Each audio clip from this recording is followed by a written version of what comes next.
Welcome back to Guardia Di Medicina. I'm very excited for today's episode. First and foremost, as of filming of today, we've shot over 300 subscribers, so thank you for that. We really appreciate you tuning in. There's been an uptick the past couple of days, which is really exciting, so we appreciate it. I'm also excited because I have one of my work colleagues with us today. This is Morgan. She currently is a CT scan radiology tech working at Salem Hospital. She just recently started there. And prior to that, she was working with me in the Canfield office, and we did a lot of CT scans of the lungs there, that is for sure. So thank you for joining us today.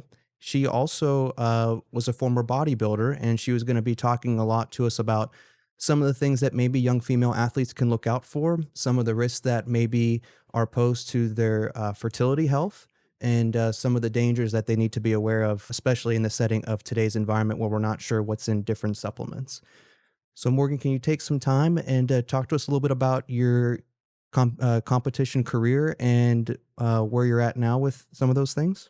Yeah, so I originally just started going to the gym. I just wanted to get healthier, and it just became something where I kept wanting to do something more and challenge myself, and bodybuilding got brought up quite a few times. So I was like, you know what? Let's just give it a try. So I did. I ended up doing 2 OCB shows. And then I was originally planning on doing a NPC show, which is just a little bit of a higher level. And I ended up backing out of it just recently. I was supposed to be technically in prep right now, but due to all the hormones and everything like that, after I started doing more research, I decided it wasn't for me. So I am now working full-time as a CT tech. Good for you for realizing that that was detrimental to your health. Yeah. Especially, I mean, I can't even imagine putting that much hard work into something and then having to say, hey, I can't do this anymore. That would be awful. Yeah, I'd be lying if I said it didn't make me have a couple breakdowns and cry a couple times, but Sure. I know in the long run it's going to be better for my health. So Sure. Going back to one thing you said, what does OCB stand for? Ohio Competition of Bodybuilding. Oh, nice. I believe, yeah. And then is It's been the a minute since I looked it NCB up, the but National Competition of Bodybuilding? yeah, it's more of like a Awesome. pro Cool. level. Yeah. Good for you. That's really Yeah. cool. What are some of the things that you had to do to prepare for the first bodybuilding competition? It's something that's like a full-time job, 24/7. It doesn't stop. So you have to track literally every single thing that you are eating, down to the salt that you put on your food. You can't use any seasoning, stuff like that. So it gets pretty intense. You have to do a fasted cardio whenever you wake up. So you're often a lot of times going to the gym twice a day, once in the morning to do your cardio, and then once later on to do your actual bodybuilding style workouts. You have to make sure that you're getting enough sleep. You have to make sure you're getting enough water. Like I said, literally every single thing from the time you wake up to go to bed is tracked. So And I know I'm definitely curious. Not that I'm ever going to be able to be ever as regimented as you. That's extremely impressive. That hey, really is, yeah. I used to say I can never do this. And Well, you know what? I did. So I don't have very much willpower in that department. And if you don't know this much detail, that's totally fine. I'm just curious, like how much, salt did you have to take in per day? Like how many ounces of water did you have to take in per day? Did you have to track your macronutrients? Did you do all of those different things? yes, I did. The salt doesn't really matter until like the week of the show, so that you're not that intense the whole entire time, but at least a gallon a day. Mm. Whenever you get closer to the show, you want a little bit more. And then a couple days before the bodybuilding show, water like gets manipulated completely different than the whole time. So water retention, it's almost, if you think of your body like a sponge, so your muscles absorb the water and with the salt and everything like that. So it does affect all that kind of stuff. So up towards the show, whenever you're closer to it, it gets more intense. But yeah, water, gallon a day. Food would change every single week. You do weekly check-ins with your coach, send them pictures and everything, and then they adjust your cardio and the macros that you're doing pretty much weekly. Wow. That's pretty wild. I mean, I can see it's pretty extreme for your body to go through that. I mean, and I can see how that could potentially be tough on your kidneys or, like you said, your endocrine system and those things that you don't even necessarily have in your mind when you're kind of putting your head down and grinding to make something like this happen. So again, good on you for being able to take a step back and be like, hey, maybe this isn't the best thing for my body personally. Obviously working out and stuff is Yes, great. I Everybody still knows do that. Yeah, I still do yeah. that, and I still eat healthy, but just not Yes, as extreme. definitely. Did your coach, I'm just curious, did he ever bring anything up about, hey, this could be potentially detrimental if it is going to have a negative impact on the body? Or did he give you any caution about any different things? I'm just curious. So I actually went through 2 coaches. So my first coach did not, and it was a pretty bad experience, which I mean we can talk about that later I'm on sorry if to hear we that. yeah. But then with further research on my end, I ended up finding another coach and she was a lot better Hmm. at explaining everything.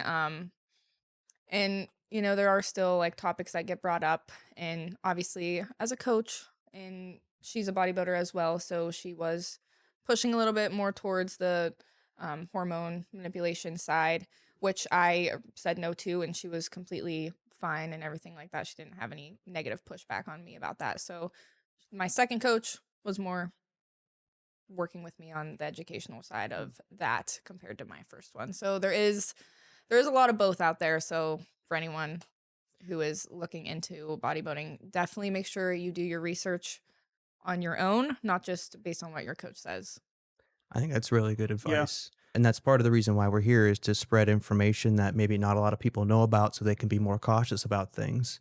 Um, I definitely want to get into what you just discussed with the different type of hormones and how maybe that can negatively impact the endocrine pathways. But I want to go back to just your opinion because you're such a good resource of information about what would you advise people on their macronutrient intake. I know that's really hard to track. I mean, we are, like we've talked about many times, we are blessed. We have the ability, and I don't. So shame on me. I have the ability to eat extremely healthy, and I don't. So that's totally my bad. But there are a lot of people out there that are desperate to eat healthy and sometimes can't. But if we unfortunately just put that to one side and we were living in a perfect world, what would you tell people to give them best advice about their macronutrient intake that are a little bit younger? Because obviously, when patients get older, that's a little bit different. Yeah, I think it can be something that's really daunting to talk about as a topic, but I think people make it harder than it actually has to be. Hmm. Just in every single meal, I typically like 5 meals a day, but if you're doing 3 meals a day, just have a veggie, a carb, a protein source, and a fat source. And if it has a mother, if it came from the ground, or if it grows on a tree, those are your best options. So whenever I'm making my little grocery checklist, and that's another thing, try and pre-plan your meals in the week in advance whenever you're going to the store, so you have a list and you're not just walking through the store and just grabbing whatever looks good, because those are the stuff that's typically not good for you is the ones that look most appetizing. But Those Cocoa Puffs, man. yeah, I know. Or the Fruit Loops. Yeah, The they Fruit get Loops you. are so Yeah. good. Uh-huh. I mean, It's good, but it's pretty obvious, but it seems like bodybuilding and cooking kind of go hand in hand. You yes, kind of know absolutely. have to know your way around the kitchen. Absolutely. Like I know chicken, sweet potato, green Yeah. beans doesn't sound that appetizing, but if you cook it right and you add some good seasoning to it, it can be a pretty good meal. You mentioned green beans, and so I know one other bodybuilder in my life, and I'm going to call him out. My cousin, Bobby Batanti, not the one that lives in the area, but the one that lives in California. He used to tell me that as a bodybuilder, he was allowed to eat as many green beans as you are. Is that true? I was eating probably about like 250 grams of green beans a day. Yeah. How So many it's cans is that? no cans, No all cans, bagged. all Yeah. bags, Yeah. Either bags. fresh or frozen. Yeah. But But plural it's though, a lot. Yeah. plural. Oh, yeah. Per day?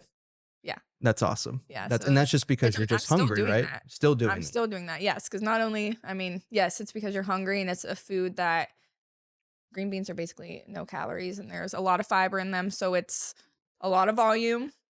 So you're eating a lot, because that's another thing.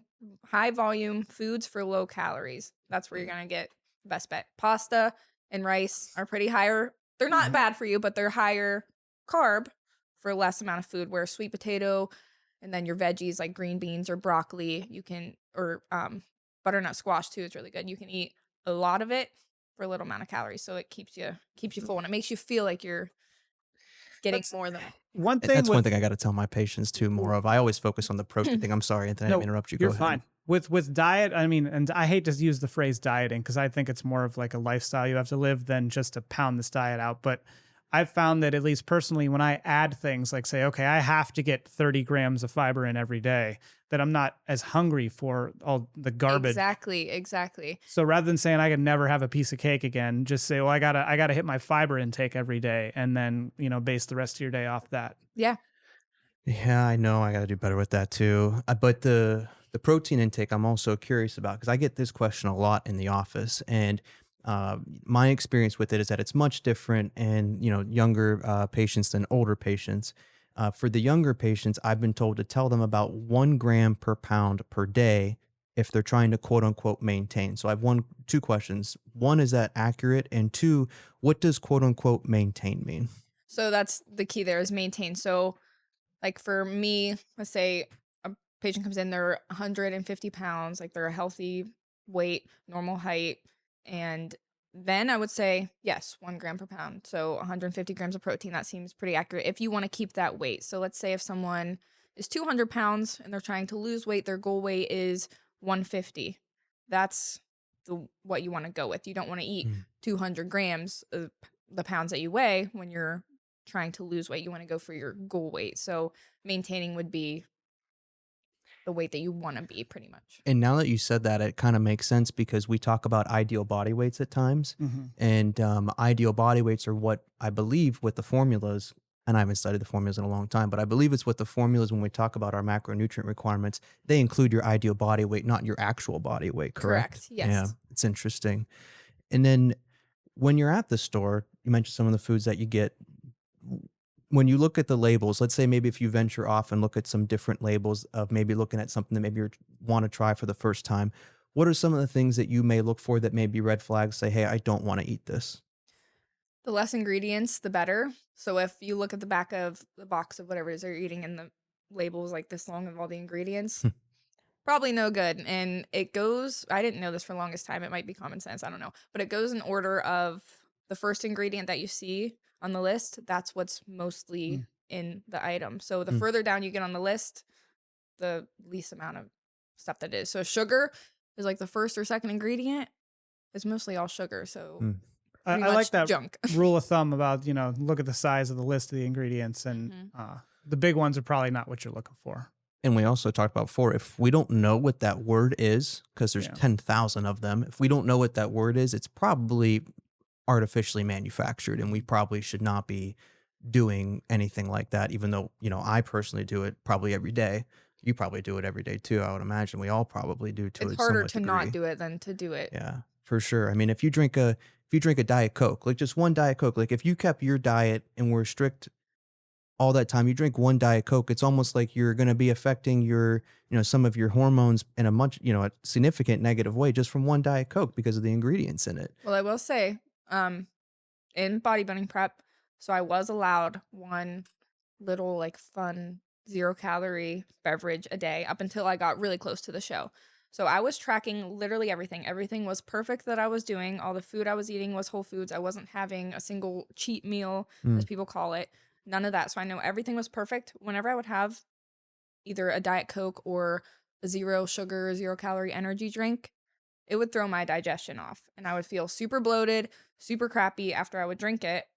Interesting. And I know that it is that specifically because everything else was perfect. So being that in tune with your body is such a cool thing to be able to experience, because then you can really see what actually affects you and what doesn't. And that's why you're such a good resource to talk to, because you're able to single out different variables that most Americans in their diet can't. So when, patients come in and talk about irritable bowel syndrome type symptoms, and also with mental health rising, those two things are obviously interconnected, and it's really sad and difficult, but they don't know sometimes what causes the problem. So I find that concept interesting as well. Which I actually used to have major digestion issues, and no doctor could figure out what was wrong. I was put on different pills and things like that to try and fix it. Nothing helped. And then once I started going to the gym, I cut out, I still eat protein powder and stuff like that now, but I cut out like protein bars and protein powders that like are cheaper. And so you cut those out. Yes. I'm curious, and then after that, my digestion and everything. With like the fixed. protein powders, how do you select which ones you're going to use? Because we did an episode on supplements, and that's one thing as a pharmacist that a little knowledgeable on. So I know that they're not necessarily held to any standards when it comes to manufacturing. So you don't always know what's on the labels actually in the product. Do you have any like companies that you trust more than others? Like, I know, we're not sponsored by anybody or anything, Right, but I'm yeah. just curious, like what you look for. Yeah. So again, with the ingredients, the less, the better, in my opinion. And it's just trial and error for me. So the companies I go between two. Are they 100% perfect? I don't really know, Hmm. but I just know that I have had them and I've done them through a bodybuilding prep and I didn't have any issues. PE Science is a really good brand. You can get it online. They have it in stores at GNC too. And also Action Sledge, which Action Sledge is actually based out of Pittsburgh, so it's kind of local. Cool. And they have a farm fed line is what it's called. So it's all from, Awesome. Because yeah. I feel like that's tough for people that are just learning about this. Like, what even do I buy? You're overwhelmed with, you walk into GNC and there's, 1,000 products all over the Yeah. place. Not, and even once you get down to the protein powders, you're like, all right, now what am I looking for? So I think that's really good guidance. I appreciate that. Mhm. Pretty much what I go off of is also like if it's a protein powder and it's Chips Ahoy, like that's probably not gonna be Oh your best bet. man, It might sound really good and those are the good might ones. be better option than actual Chips Ahoy cookies, but still probably not gonna be your best. So just be completely honest, this protein shake, have you ever seen my protein shake that I brought into work? I have not. It was, gosh, I'm blocking on the name because I'm an idiot, but it's called Protein Core Power. Elite Core Power is the name of it. I don't know if you Like know a what black it is. bottle. Yes. Yeah. Mhm. What do you think of that kind? I mean, I've had them and I think it's fine. I mean, I've seen They have a lot of guys do ingredients. I it, don't know but what there yeah, is. there's a whole lot of ingredients Whatever if that you're xanthan gum is, yeah. that seems Yeah. weird. I don't know what that Yeah. is, so I probably should stop doing that, Yeah, huh? maybe. Yeah, all Maybe. right. Fair enough. Fair enough. Do you mind if I ask you a question about your medical history? Yeah, go for it. Are you off of now any type of medication for your abdominal issues? Yeah, I don't take That's anything. awesome. Yeah, and I cut out gluten for a while too because I thought maybe I have a gluten intolerance or sensitivity. So I did that on my own. I didn't have gluten for probably 4 or 5 years, and Wow. just recently around Thanksgiving, I had a friend made homemade sourdough. So I was like, okay, I want to try gluten and see what it is because if I'm gonna do it, I'm gonna do it with homemade sourdough because Hmm. I know that that's real bread, not whatever we can buy at the store. So I did it and I didn't have any issues, and now I'm able to eat gluten again. So I don't know if maybe the protein or my previous diet had something to do where it messed up. I think it has had to Yeah, have been. I know. Like we talked about before, and when we first started talking about the podcast, you watched episode 2, which I was super stoked about. So Yeah, thank you for that was doing a good that. one. Obviously, Anthony knows that's my baby. That's my pride and joy because I feel so strongly about it. Um, you know, you were talking about bread before, the homemade sourdough. There are things that I've read online where the breads some of them that we buy at our store are considered by definition, according to their ingredients, cake in different countries just because of such the high sugar level and how many different chemicals we fester into the bread comparatively to other countries. Yep. And I'm just wondering, when you talked about some of the abdominal issues you're having before and how you cut out, diet sodas, and then when you did have one diet soda, you felt different. I'm wondering, in your opinion, how much do you think those food additives could potentially be altering your GI system compared to the other countries which have significantly less? Yeah, I think it's definitely correlated. Just from my personal experience, like you said, like I've been through that where I've cut the stuff out, I've reintroduced it, I've cut it out, and being that in tune with my body, I could kind of figure out what was causing the inflammation and different issues. And also, I used to have really, really bad acne as well. Hmm. And after cutting all of that out, And that's so fascinating because to me that's a sign of inflammation. And mhm, like we've just talked about before so many times, we've never correlated it to the skin, but of course, with all these autoimmune conditions Hmm. such as lupus or severe eczema, we see this all the time. It's just every organ system is affected by inflammation in the gut because once you alter your gut microbiome, your gut is everything. and I know I'm being non-specific when I say gut microbiome, but that's the easiest way to describe it. When you alter that bacteria that absorb these already abnormal nutrients that aren't normal for us, it's going to leave damage to them and cause inflammation, and all the chemicals being absorbed are now an altered chemical. And it's just crazy. My wife she makes sourdough bread. She has a starter and It's she fun. likes to It's teach fun. people. She really enjoys it and she makes good bread. She makes a lot of good stuff. And I really we have a garden. I like to try to eat out of there as much as possible. I mean, I think that it's pretty clear that if you can eat locally grown vegetables and locally raised livestock, that's really the way to go. I don't Yeah. think everybody has that luxury, but I try to do that at least as much as I can. And I need to do better about, buying a half cow or something and Me storing it in the too. freezer, Right. because Yeah. that's my jam. I need to do better about that. So tinfoil hat time, like we always have. I was hearing something the other day about how uh, for the different meat production companies in the US, there are four major ones. And once again, the same people with all the money and all the different industries own these four companies. BlackRock is the major stock owner in all of these companies again. So I just don't trust that system. So I think getting everything locally from people that we know would definitely be to our benefit. And you're injecting money back into the local economy. You know what I mean? Mhm. You're like it's helping everybody out, and it's healthier for you and your family on top of that. Mhm. Exactly. That is for sure. It's a win-win. Yeah, Uh, yeah. I want to transition back to when we were talking about maybe different types of, I'm going to call them performance enhancers. I'm not quite sure how to term them, Yeah. but, PEDs, performance enhancing. or, what are some of your thoughts about those? What are maybe some of the harms that you want to caution young female bodybuilders about? And what's been your experience in that arena? Yes, this is definitely something that's not talked about just because it is a sensitive subject for a lot of people. So if you were to look up information on this, it's kind of hard to find just because people kind of keep it to themselves, which that's up to them to do. But it is used a lot more in female bodybuilding than people realize, especially Mm. that's the difference between OCB and NPC. So OCB is a fully natural tested federation where NPC is not. So Mhm. they don't test. So you could be natural or not natural in the NPC and you don't know who you're going up against. Where the OCB, it's all natural, tested people competing. So the NPC is a lot more popular. Chris Bumstead, that's what he was in the NPC. I don't know if you know who that is, but he's I do not. yeah, okay, Yeah. that's fine. I'm sorry. No, that's okay. But in the bodybuilding world, he's like an Olympian athlete.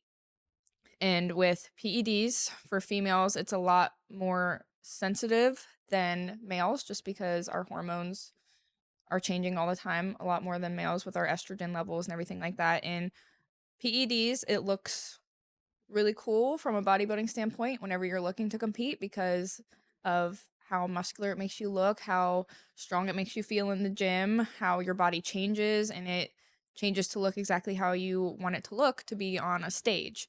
That's all great, but whenever you take a step back and you look at after, it's months and months, could be even years of time that you need to recover from those PEDs that you used. Loss of your menstrual cycle is a big one. Without a menstrual cycle, you cannot reproduce Mm. as a female. And that to me was the main reason that I ended up quitting bodybuilding because I'm 27 years old. I'm going to be 28 in a couple months. And I want a family and I want a family fairly soon. And even without PEDs or with PEDs, going through that intensive of a diet and workout routine, your body just starts to shut down because it's like, okay, there's no way I can keep you and a baby alive. So that's why it's like, Mhm. okay, we're going to stop, no period. Mhm. And it takes a long time to get that back. So it's something that if you do, you can go about it in a correct way and get blood work done to make sure everything is monitored that way. Interesting. Yeah, there's certain diet changes. So after a show, you can really load up on your fats, healthy fats like avocados, peanut butter, different things like that to try and kickstart and help get your period back. And there's different supplements that you can take as well to help with that. But it is just something that's not guaranteed and you don't know the timeline. And whenever you don't have that period, you don't know the damage, the permanent damage that you're doing to your body. And it's scary and it's not talked Absolutely. about. That is definitely scary. And just to give, I obviously didn't know these numbers off the top of my head. I knew the female ones because I do a little bit of women's health in my practice. But I was looking up the difference in the testosterone levels in males versus females. And a normal female testosterone level is supposed to be less than 15. And normal male testosterone can be normal is considered all the way up to 900. So, obviously we've discussed how male testosterone levels are decreasing because of likely microplastics or nanoplastics, whatever you want to call them. It's been documented in studies that are out in the open. That's not a conspiracy thing. But when you're injecting testosterone, or if you're using a testosterone gel, or, whatever type of anabolic, and you increase that testosterone level, levels just as high as only as 25 can cause something like polycystic ovarian syndrome, or be a precursor to polycystic ovarian syndrome. And I find it very interesting that you brought up, the menstrual cycle and the infertility issues. You know, Polycystic ovarian syndrome is increasing at a rapid rate throughout our country. I mean, I think it's doubled since the early 2000s, and it's directly correlated to the obesity rate. And I just find it very interesting that those things are somewhat connected, and they're all related to how testosterone and estrogen all interplay and are all involved in the women's health cycle.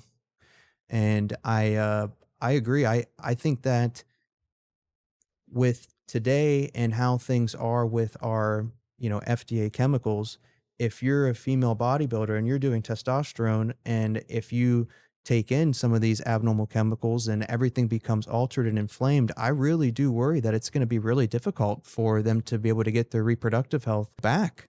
Right. It's just really concerning. We know how much of a delicate balance the whole cascade of hormones, Yes. the whole system Yes. in your body is. So Like, when we you dumb start, it down because we don't really yes, understand it. but when you start introducing exogenous hormones, especially like testosterone, there are a lot of downstream effects, like you said, that are just can be catastrophic and that you're not even thinking about. And I mean, to your point too, with the microplastics, it's hard to say exactly. We did a whole episode on it. It's hard to say exactly what they're doing to us, but I think that they're there. They're all over us. They're sticking around, and you'd be naive to think that nothing is happening. Well, like you talked about the forever chemicals, this was your baby. Yeah. This is what you taught Yeah. me. I mean, we found those inside of a placenta. We find they're literally from day one of conception. Now they are everywhere around us all the time, and we're not doing anything about it. That's that's the craziest part. Is we have males and females with both, on average, our testosterone levels going the incorrect direction. Mm-hmm. Clearly, we have documented this over time. Males are decreasing and females are increasing, and both of those directions decrease fertility. So the fact that we're still doing this and being naive about it, a generation from now could be a huge issue. And I don't really know what the solution is. Yeah. I just am really worried about it. But I know I kind of went on a rant there, so forgive me. But does anybody have any thoughts about that particular issue that they want to talk about more? I mean, you mean microplastics, like, or Or just no, anything within regards to hormones in our body and the delicate balance that it is, and related to, either female bodybuilders or even male bodybuilders, taking chemicals and not being educated about the risks and all these different things. I mean, I'm assuming that most of the time people that use performance enhancing drugs in bodybuilding, it's injectables. But I do know that like things like testosterone come as topical creams. One thing that, as a father that I think about is, a child getting exposed to hormones potentially. Yeah. That's one of the things that we counsel on as pharmacists when we dispense topical testosterone is like, hey, make sure you don't come in close contact with your kids when you use this, because you could obviously introduce the hormones, the testosterone, to them as well. I don't know if that's a route of administration that's common in bodybuilding. So for males, yes. For females, I do know testosterone isn't necessarily super popular. I know that there are a lot of oral PEDs that are used. That's more popular for the females because they think, oh, I'm not injecting it, so Mhm. it's safer. And then I will say I have heard personally before saying that it's safer to inject because then your body isn't metabolizing it that way. It's just going straight into Interesting. yeah. So the truth about that, I don't know. That's just what I was told from a coach. Mm. So yeah, I do know that oral is more popular in the female side. And if we don't know the specifics, it's totally okay. I'm just curious, like, what specific kind of chemical makeup is involved in the oral medication? Like, is it more of Is it more of a glucocorticoid? Is it more of, what is it? Do you know? I do not.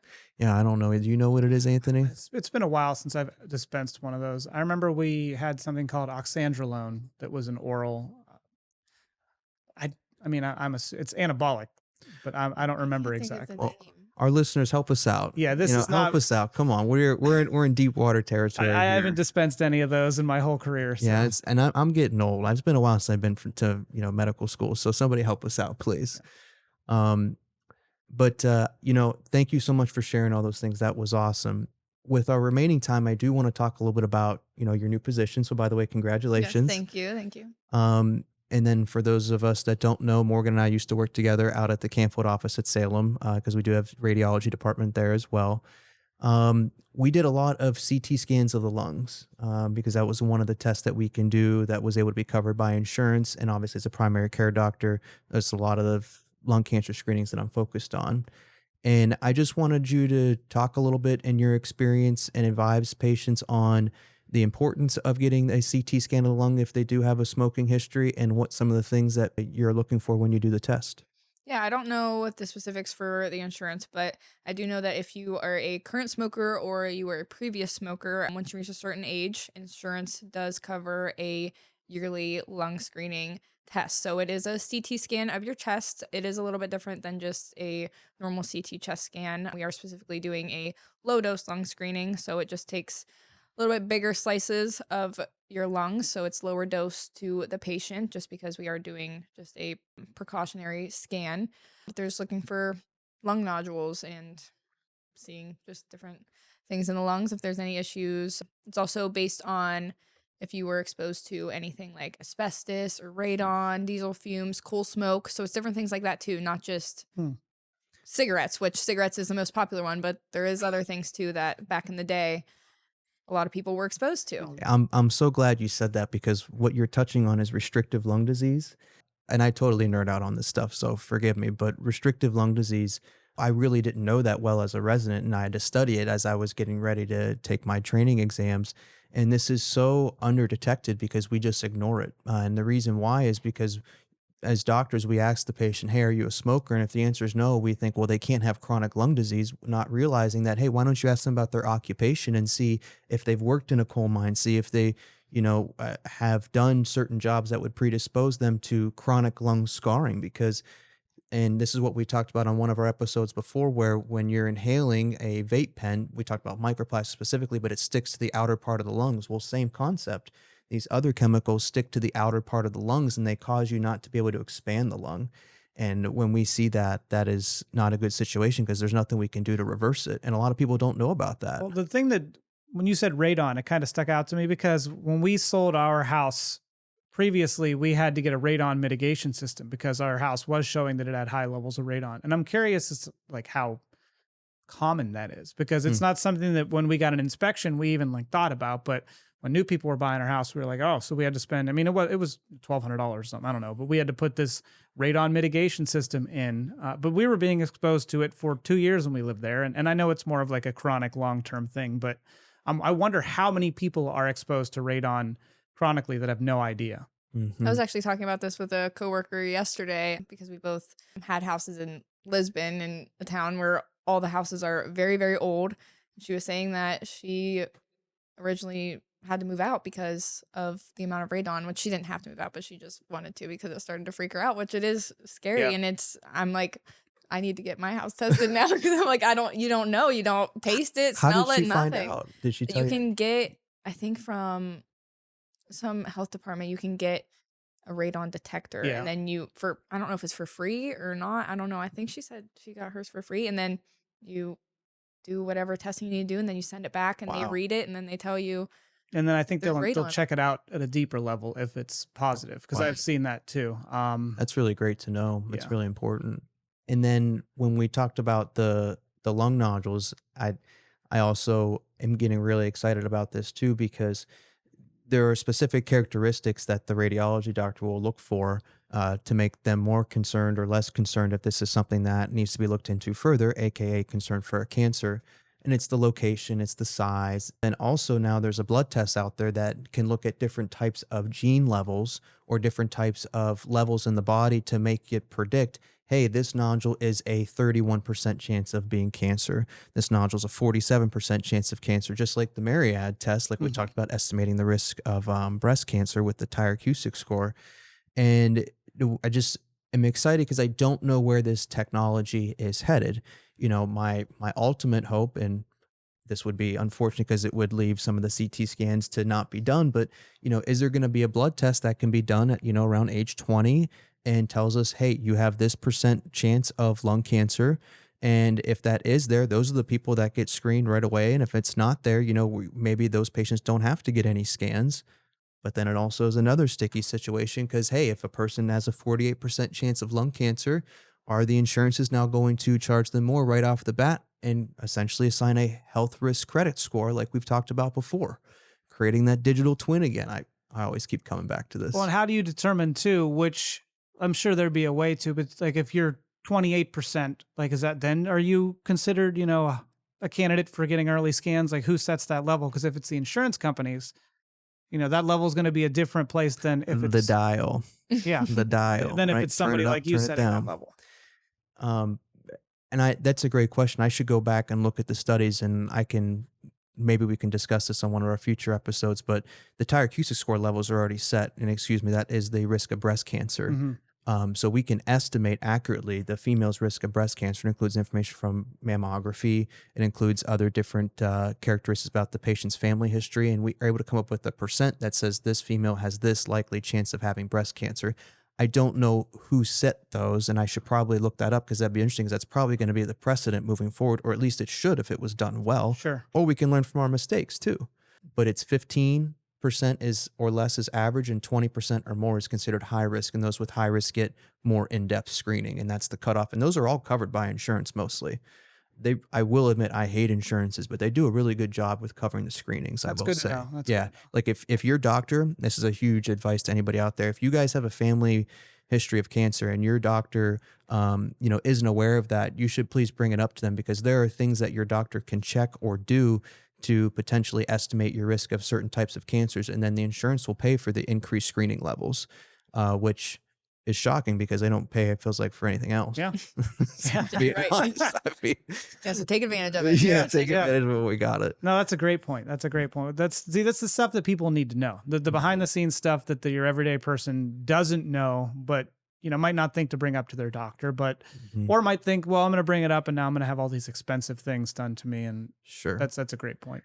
Well, that's another issue too. So not related to this, but my wife's, one of her tests for her genetic tests when we were having our second son came back abnormal, and they were like, well, your husband needs to come in and get tested because if he has this rare gene as well, the baby could be at risk for this rare genetic disease. And I came in for the blood draw, and it cost $1,000. And it's like, what? And so if I would have said, and here's the crazy part, this is what makes me really mad. And when I called him on the phone and I let him have it, if I didn't have insurance, I would have been charged $250. But because I had insurance and they ran the claim and the insurance denied it because the AKA manufacturer, so the company that produces the product, they tried to charge my insurance company $1,000. So when my insurance company said, get out of here, I'm left with $1,000 bill. But if I didn't have insurance, it only been $250. But don't you like the privilege of having to pay that insurance company, hundreds of dollars every month to be able to do that? Of course I like the privilege. Of course. But that's just straight up fraud. And that to me is concerning because the people that are collecting our genetic material are the same people that we know are actively dishonest. So what does that tell us? I mean, their actions tell us who they are, and it's really disturbing. I don't know. It's just one of the things I've been thinking about. Do you guys have anything else that we want to go over or talk about today? I'm pretty excited about all the bodybuilding stuff we talked about. I like to cook a lot. And like we said before, I know that you have to know your way around the kitchen to even attempt something like that. So touched home a little bit but the only thing is my kids don't eat anything. So I could cook the most delicious thing in the world and I'm still cooking 2 dinners and there's nothing I could really do about that. Eventually Maybe someday they'll learn to love it. We're battling and there's a few things they eat, but that's the frustrating part about cooking in my house is Well, my children. the sauce is always legit. Yeah. They'll always Totally eat the legit. sauce. Yeah, they'll eat the pasta sauce. Always. Well, thank you everybody for tuning in. Morgan, this was awesome. So Yeah, thank this you was so much fun. for coming So much on. fun. You know, if you're up for it, maybe you know, as our subscribers hopefully increase, you can throw out a fun fact about your health, for your general nutrition health once a week for us. That would be awesome if you're willing to do that. Yeah. And then we would definitely love to have you on in the future. Well, thank you, everybody. I'm honestly not sure what our next episode's going to be, but we're excited that our viewership is increasing, and we really appreciate everybody and hope everybody has an amazing day and a great weekend. Thanks, guys. We'll see you. Thank you. I'm Dr. Joseph Miladore. We are the Guardians of Medicine. My goal is to expose corruption, amplify the signal of love, and honor the sacred. This content is brought to you by Youngstown Guardia LLC. All rights reserved. Any reproduction, redistribution, or unauthorized use of this material without written consent is strictly prohibited. I'm Anthony Fossaceca, PharmD. My mission is to uncover the realities of medicine and bring about discussion of the important issues that are currently flying under the radar. In a time where people are so divided, I want to find common ground and identify true problems rather than being distracted by emotional divides.